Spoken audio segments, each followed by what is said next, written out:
Ready to dive deep? Let's do it. Today we're going right to the heart of how we decide, right from wrong.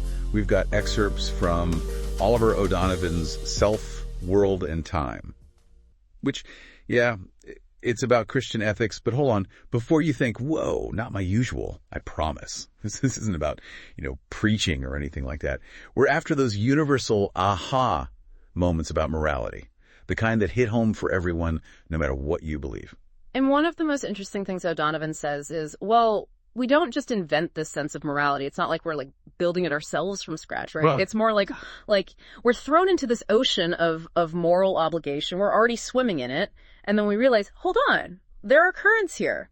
I like that. These rules, expectations, things we're supposed to do. It's that feeling you got as a kid. Yeah. You just knew you shouldn't swipe that cookie. Even if you couldn't say exactly why it was wrong. Exactly. O'Donovan's arguing that points to something bigger than us. Yeah. Morality is not just our own creation. It's something we kind of wake up to. It's like it's already there, and we're becoming aware of it. So then where's it come from? Well, that's the big question, isn't it? O'Donovan would say it's woven into the fabric of reality itself. Okay, so how do we tap into that? How do we make that sense of right and wrong stronger? Right. O'Donovan points to 3 big players in morality: world, self, and time. And when he says world, he's thinking about it in a really interesting way. Okay. It's not just the physical stuff, but the objective truth of things. The reality that's out there, outside our own minds. So recognizing that world and how we affect it, that's key to even thinking morally. Absolutely. Yeah. And then there's self. That me that's making choices, dealing with the consequences. Right. O'Donovan's saying without that strong sense of self, of being responsible, ethics wouldn't even be possible. Exactly. We have to be accountable for our actions. And then we've got time, that constant reminder that we're not frozen. Always moving. Every decision, it's shaped by the past, it plays out now, and it's going to ripple into the future. Right? Exactly. That tension, that push and pull between where we've been, where we are, and where we're going. That's what morality is all about. I love how he ties those together. World, self, time. Imagine you're at a crossroads facing some big dilemma. Can you feel how much the world matters? How your actions could impact it? Right, the weight of it all. And that voice inside yourself, pushing you towards what's right. It's all connected. And then time, ticking away, forcing you to choose.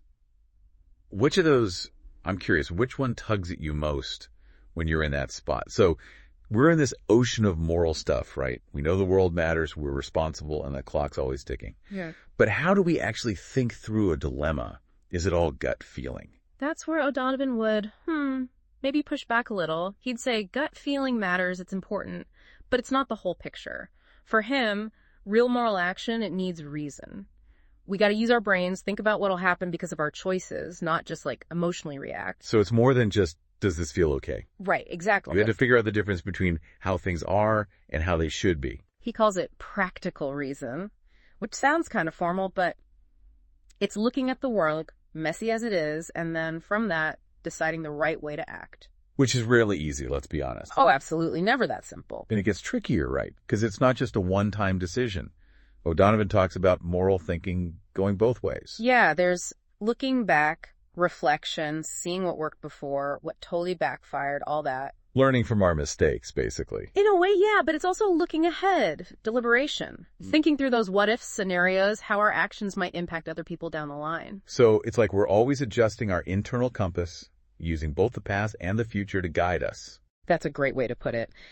And here's where O'Donovan throws in, well, maybe a bit of a challenge.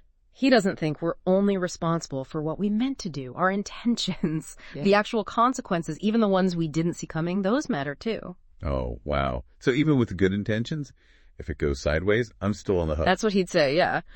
Real moral responsibility means owning up to the whole chain reaction, not just the first domino. That's a lot of pressure. It is. But think about it like this. You tell a little white lie, trying to protect someone's feelings, all good intentions, right? Right. But that lie, it grows.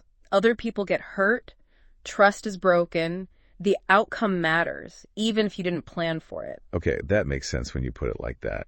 So how do we handle all this? Anything to give our moral compass a true north? O'Donovan would say having that North Star, a sense of why we're here, what the big picture is, that helps. For him, that often comes from religious faith, something bigger than just us. Yeah, I can see how that belief could really ground you when making tough choices. Mm-hmm. But, and maybe this is for later, can morality be binding even without believing in a higher power? Something to think about. But before we go too far down that road, we've been talking about this moral compass, right? Looking back, thinking ahead. But it hits me, we don't figure this stuff out all alone, do we? That's a really important point. O'Donovan talks about the we in ethics. The we, yeah. Yeah, like, we're social creatures, right? We're always shaping each other when it comes to this stuff. So it's not just me and my conscience wrestling with the big question. Definitely not. It's through dialogue, even those tough conversations, different viewpoints clashing. Yeah. Think about it. You ever talk through a dilemma with someone? Oh, all the time. Even if you don't totally agree, it helps you get your own thoughts straight. Totally. Sometimes just saying it out loud untangles the mess in my head. Exactly.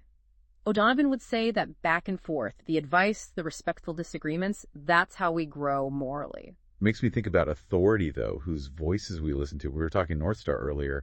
How does that fit in with all this? Great connection. O'Donovan really digs into authority.